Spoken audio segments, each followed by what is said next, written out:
It's funny how this all happened that I landed up in Canada.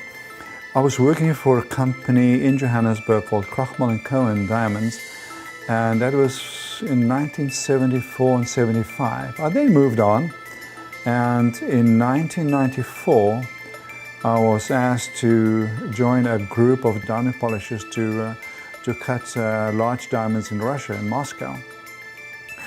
And lo and behold, the team leader happened to be the son of the person I worked for in 1974 and 75. So I worked with Raymond Cohen over there, and some years passed. And in April of 1997, he called me up and he wanted to know how I was doing. I said, Raymond, you know, where do you park your car these days? Because we used to park in the same parking lot. And he said, no, I park my cars in Vancouver.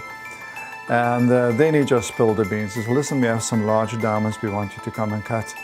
And I said to him, Raymond, but why me? He said, well, we have our reasons.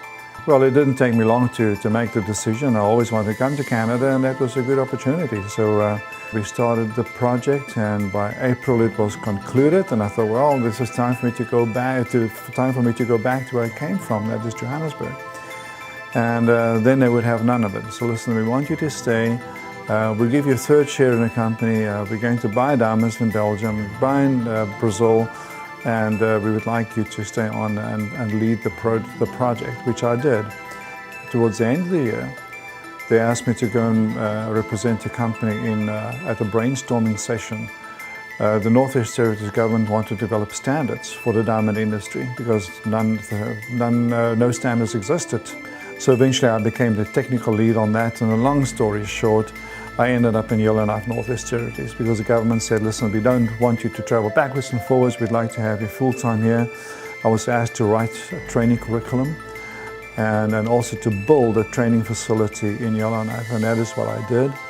And our company was responsible for the training delivery for a period of 6 years. And in 2004, the college won the Yves Landry Award for technical innovation. The time came to move on, and I thought, well, it's time to semi-retire. I was nearing the age of 60, and I came down to PA, bought a house down here with an idea that I will semi-retire and then still have something to do, you know, in the diamond play that's happening in Saskatchewan. So what we did is to decide, well, let's go straight into diamond processing, and that is what you see around us here.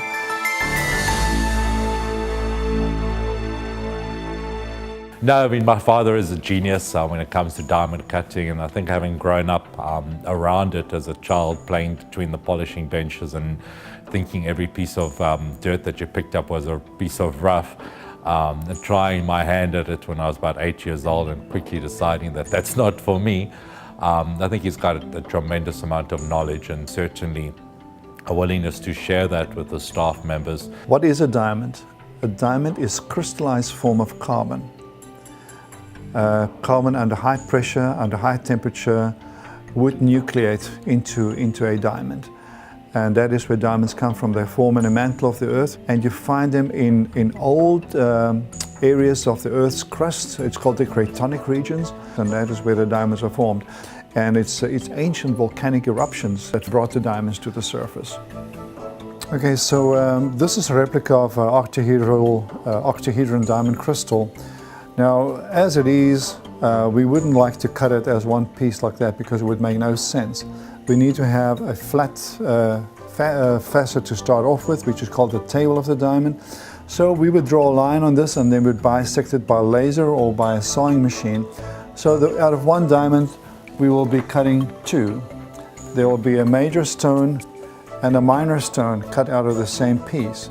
We will maybe cut a princess cut or a radiant cut or maybe a cushion cut out of it. But we can even go around on it. It all depends on the stone. If there are problems in the points, you'll probably get a round profile, and otherwise we will go for an orthogonal shaped stone, and that one also could be an orthogonal shaped diamond. So from the one, we cut two. Diamonds could also look like this. This is a replica of the Premier Rose diamond, which was discovered in 1978 around. And this is the Premier Rose diamond. It came out of the Premier mine out of South Africa. And I had the privilege of working on part of this stone. My mentor, David Duplessis, was the guy who did the two major stones, and that became part of a collector's collection out of the United States, and it was purportedly worth $44 million, although the rough diamond was only purchased for $4.5 million at the time. So it is still probably one of the most beautiful polished sets of diamonds in the world, and it actually set a paradigm or a hallmark for what a well-cut diamond should look like, and that was done way back in 1978. There's nothing harder to cut diamond with. You can always use diamond to cut all the other gems, but you cannot cut there's nothing harder to cut diamond with, so you can only cut it with itself. So it brings into play the dynamics of the crystal. You have to know your crystal structure. This is the basic building block of a diamond. It's called the tetrahedral cluster. If you look inside there, you'll see 5 golf balls. And those golf balls coincide with the 4 points of the tetrahedral cluster, of the tetrahedron. Now the tetrahedron is the most basic shape that you can ever have. You cannot have anything with less than 4 faces, and that is the tetrahedron. And it is made up of 4 equilateral triangles. So diamond would really be classified as a body-centered tetrahedral cluster. That is just atomic structure. This does fit into the cubic system as well, though. So what we can do is just slide this into the cube, and you will notice that the 6 edges of the tetrahedron coincides with the 6 faces of the cube. So diamond, by definition, crystallizes in the cubic system, but there's a subsystem which I would call the tetrahedral cluster, which crystallizes in that system. Now, we've spoken about the hardness of a diamond. If we try and cut anywhere along these 6 faces, which we call the cube faces, it is totally impossible to cut the diamond coinciding with that. Similarly, if we were trying to polish parallel to the tetrahedral faces, it is totally impossible. The tetrahedron is a simplified form also of the octahedron. Now with the octa you have 8 faces. So you can just imagine a face on that side, a face here and there, and likewise for all the faces.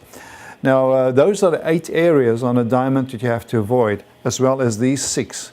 That gives you 14 positions on a diamond that you absolutely need to avoid, otherwise you will not be able to cut it. So in between that, we can do the cutting. That is why when we design a diamond like the Sirius Star, we would start off in 3D, then we would take it to the next program, we would do a ray trace on it, and before we were even thinking of cutting the diamond.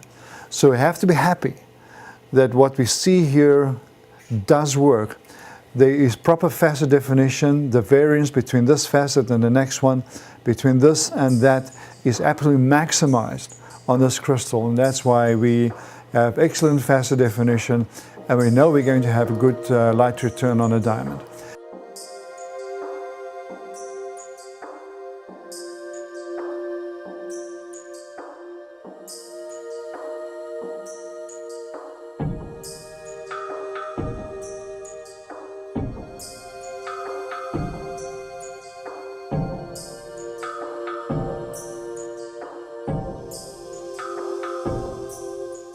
The more you play with your faceting, the more chances you have of moving the light around to different aspects. It's similar to a piece of an artwork, think of it that way.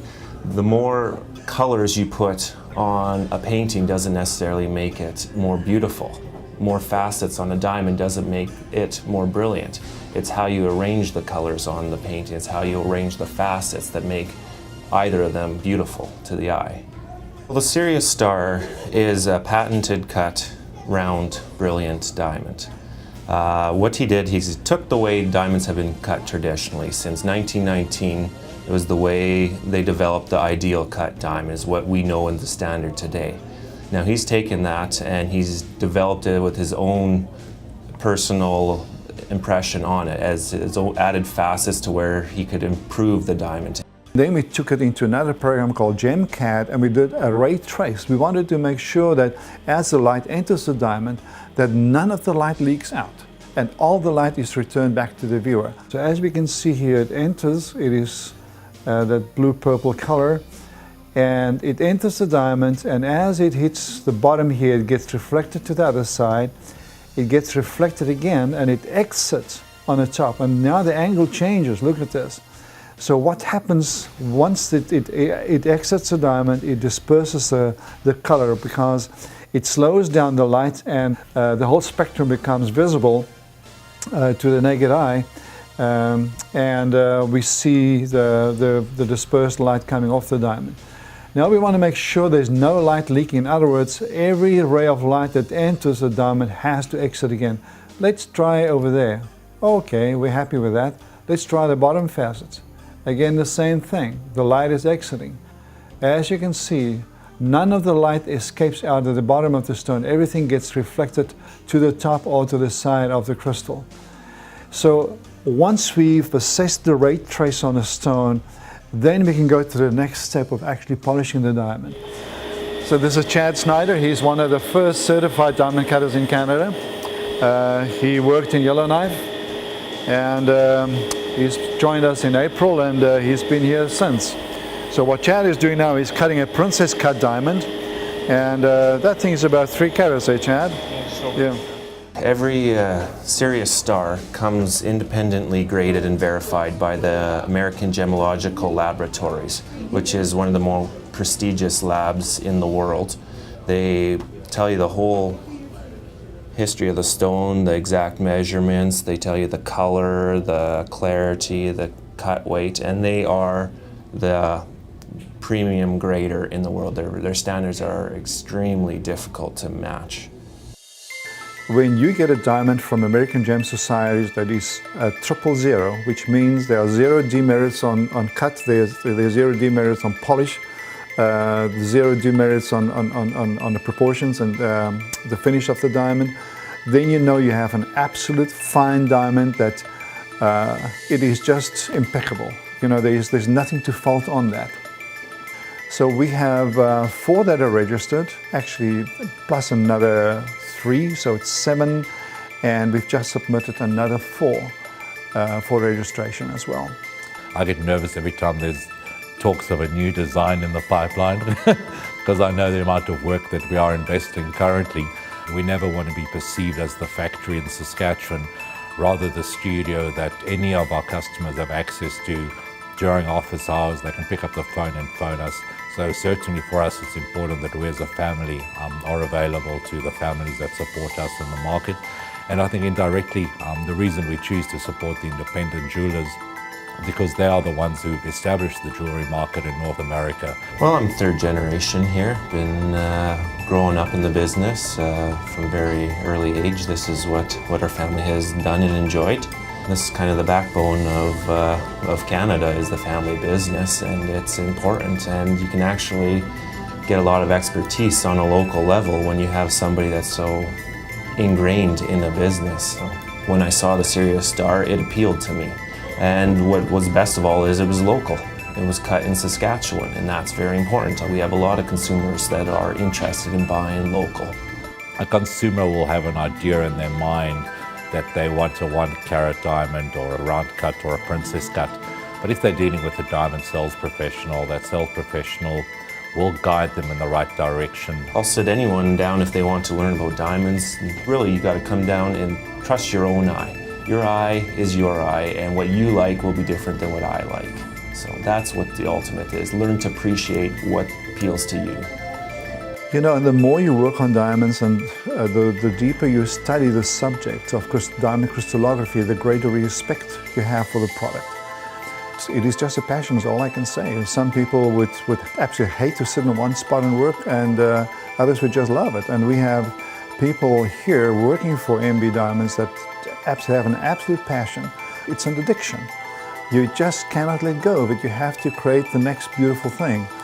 And it's also wonderful to know that you're making people happy in the process. You know, I've seen many brides to be, you know, how their eyes light up when they see a beautiful diamond. You know, that's enormous satisfaction. that you get from that.